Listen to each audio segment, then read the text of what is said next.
Hello everyone, आपका हमारे YouTube channel पे स्वागत है। तो आज की इस वीडियो में हम सॉल्व करने वाले हैं बीए सेकंड ईयर कंपलसरी का एक क्वेश्चन पेपर।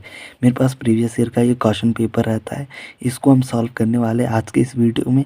जैसा कि आपको पता है, ये मैक्सिमम मार्क्स जो हमारे रहता है 70 नंबर का हमारा पेपर रहता है, और 30 नंबर जो इंटरनल असेसमेंट होते हैं वो हमारी असाइनमेंट या हमारी क्लास प्रेजेंटेशन या अटेंडेंस, उस बेस पे आपको 30 नंबर दिए जाता है।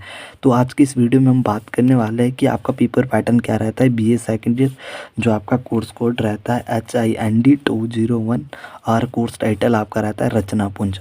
पूरा पेपर हम सॉल्व करने वाले हैं। तो अगर आप फर्स्ट टाइम हमारे इस यूट्यूब चैनल पे विजिट कर रहे हैं तो प्लीज़ हमारे इस यूट्यूब चैनल को सब्सक्राइब कर दीजिए। तो चलिए बिना देरी के शुरू करते हैं। सबसे पहले आपको क्या देखने को मिलता है, भाग ए मतलब सेक्शन ए, जिसमें आपको दिया रहता है वस्तुनिष्ठ प्रश्न, जिसे हम MCQs कहते हैं। तो कबीर का अर्थ क्या है, कबीर का अर्थ क्या रहता है, महान कबीर का अर्थ जो है किताब के अनुसार दिया गया है। इन सारे आज जो है इम्पोर्टेंट जितने भी टॉपिक है उन सब के बारे में हम बात करने वाले। दूसरा प्रश्न इसमें दिया गया है कि घनानंद जो घनानंद है वो जो है किस काव्यधारा से संबंधित है। घनानंद रीतिमुक्त काव्यधारा से संबंधित है और उनका जन्म जो है 1673 से 1760 के बीच जो है इनका जन्म काल माना जाता है। फिर बात आती है हिंदी साहित्य में शोक गीत नाम से पुकारा है सर्व समृद्धि, किसने ये लिखी है? ये लिखी है सूर्यकांत त्रिपाठी निराला जी ने जो है शोक गीत लिखा है। विप्लव गायन कविता का मूल भाव क्या है? क्रांति। विप्लव गायन लिखा किसने है? बालकृष्ण शर्मा नवीन ने जो है इसे लिखा है। कितनी नाव में कितनी बार संग्रह पर कौन सा पुरस्कार मिला? कितनी नाव में कितनी बार रचना पर जो है भारतीय ज्ञानपीठ पुरस्कार मिला है? कब मिला है? 1978 को। और कितनी नाव में कितनी बार ये रचना लिखी किसने है? तो ये रचना जो की है ये की है सच्चिदानंद हीरानंद वात्स्यायन अज्ञ ने। फिर अगला प्रश्न यहाँ पे दिया गया है कि मुक्तिबोध जो है किस काव्यधारा से संबंधित है? पहला आता है प्रगतिवाद, दूसरा आता है छायावाद, तीसरा आता है प्रयोगवाद। तो मुक्तिबोध जो थे प्रगतिवाद से जुड़े हुए थे। प्रगतिवाद मार्क्सवाद भी कई बार दिया रहता है कि किस काव्यधारा से जुड़े रहते हैं। अगर ऑप्शन में मार्क्सवाद है तो आपको मार्क्सवाद लगाना है, क्योंकि प्रगतिवाद का संबंध जो है सीधा मार्क्सवाद से माना जाता है। धूमिल को किस श्रेणी में रखा जाता है? सबसे पहले पता करते हैं धूमिल का जन्म कब हुआ था। धूमिल का जन्म काल 1936 से 1975 के बीच में माना जाता है। तो धूमिल को जो श्रेणी में रखा गया था उस साठोत्तरी जो श्रेणी रहती थी उसमें धूमिल को रखा गया हिंदी साहित्य के अंतर्गत। फिर अगला प्रश्न है कि जो मुंशी प्रेमचंद्र जी है उनका सबसे प्रसिद्ध उपन्यास कौन सा है? गोदान उनका सबसे प्रसिद्ध उपन्यास है। अधूरा उपन्यास उनका कौन सा है? अधूरा उपन्यास मंगलसूत्र है। ये मैं आपको एक्स्ट्रा दिखा रहा हूँ, एग्ज़ाम में आने के चांसेस इनके ज़्यादा है। दूसरा रहता है इनका जीवन काल कब से कब तक है?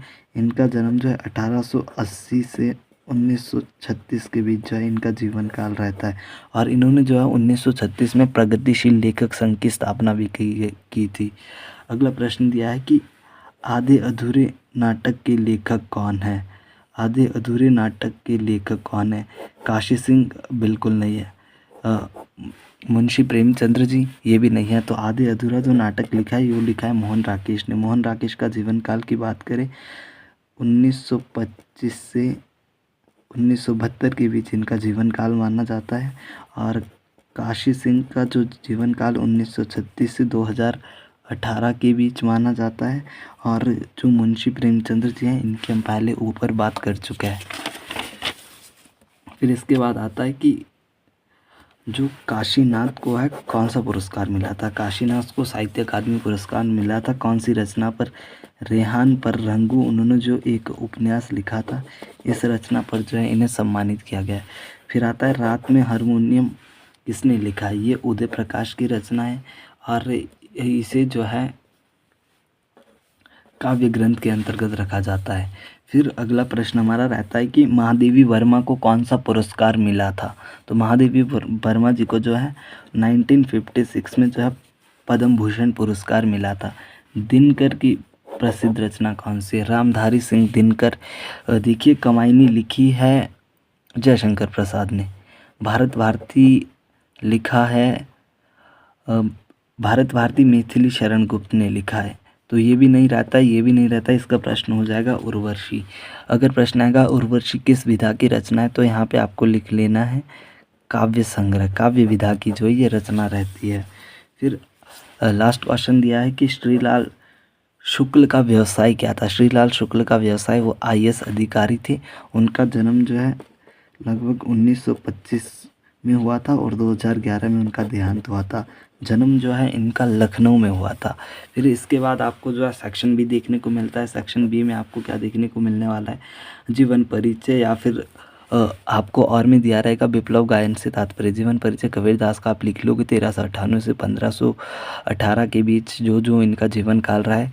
फिर उसके बाद विप्लव गायन लिखने का तात्पर्य क्या है, विप्लव गायन क्यों लिखा गया। ये जो है मैथिली ये लिखा है बालकृष्ण ने लिखा है, नवीन ने इसे लिखा है। क्या तात्पर्य, ये क्रांति का स्वर है। फिर अगला क्वेश्चन आपको क्या रहेगा, अगला दिया है कि वेश्य भया तो क्या, वह सप्रसंग व्याख्या करनी है। इसे जो है कबीर के दोहे से लिया गया है। और फिर अगला प्रश्न जो क्या दिया है, अथवा में ये रहता है।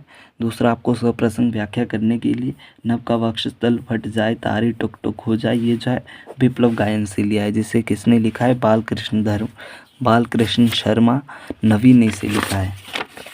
फिर इसके बाद तीसरा प्रश्न आपको जो एक जीवन परिचय लिखना है काव्यगत विशेषताओं के साथ। अज्ञेय का जीवन परिचय पूछा गया है। अज्ञेय का जन्म जो है 1911 में हुआ और 1987 में क्या हुआ, उनका जो है देहांत हुआ। 1911 में उनका जन्म हुआ। फिर इसके बाद धूमिल की काव्यगत विशेषता है, जीवन परिचय और में रहता है। फिर यहाँ पे रहता है खूब अनुभवी बहुत पुराने होकर तुम बिल्कुल मौलिक नए नए कहलाती हो। ये जो लिया गया है ओ मेघ नामक रचना से लिया गया है, जिसके रचयिता है गजानन माधव मुक्तिभूत। फिर अगला क्या और में दिया गया है, सुनी मैंने वह नहीं सुनी जो सुनी, झंकार एक क्षण बाद काफी सुधर, ढुलक माथे से गिरे सिंकर लीन होकर। ये जो है मैं तोड़ती पत्थर से लिया गया है, जिसके रचयिता है सूर्यकांत त्रिपाठी निराला जी। आपको ईदगाह कहानी का जो है उद्देश्य लिखने को आएगा, या फिर अपना रास्ता लो बाबा। ईदगाह कहानी लिखी प्रेमचंद ने, अपना रास्ता लो बाबा जो है काशीनाथ ने लिखा है। फिर इसके बाद आपको सप्रसंग व्याख्या फिर से करने को आने वाली है। इन सवालों में इतनी आत्मीयता झलकती है, लगता है कि लाहौर एक शहर। देखिए कीवर्ड आपको पकड़ना है, लाहौर कौन सी जो कहानी संग्रह है उसमें दिया गया है। इसे जो है मलबे का मालिक जो आपके लिए कहानी दी है वहाँ से लिया गया है। इसे लिखा है मोहन राकेश ने। फिर इसके बाद आशा तो बहुत बड़ी चीज़ है। फिर बच्चों की आशा हामिद आपका कौन से चैप्टर में दिया गया है, ये आपको कमेंट करके बताना है। फिर इसके बाद है नेता नहीं नागरिक चाहिए, इसका सार आपको लिखना है। नेता नहीं नागरिक चाहिए, ये जो है रामधारी सिंह दिनकर ने लिखा है। अंगद का पाँव, ये व्यंग्य है, ये किसे लिखना है, इसे लिखा है श्रीलाल शुक्ल जी ने। फिर लास्ट में आपको इसी तरह से जो क्वेश्चन नंबर 5 का बी रहता है सप्रसंग व्याख्या फिर से देखने को मिलने वाली है।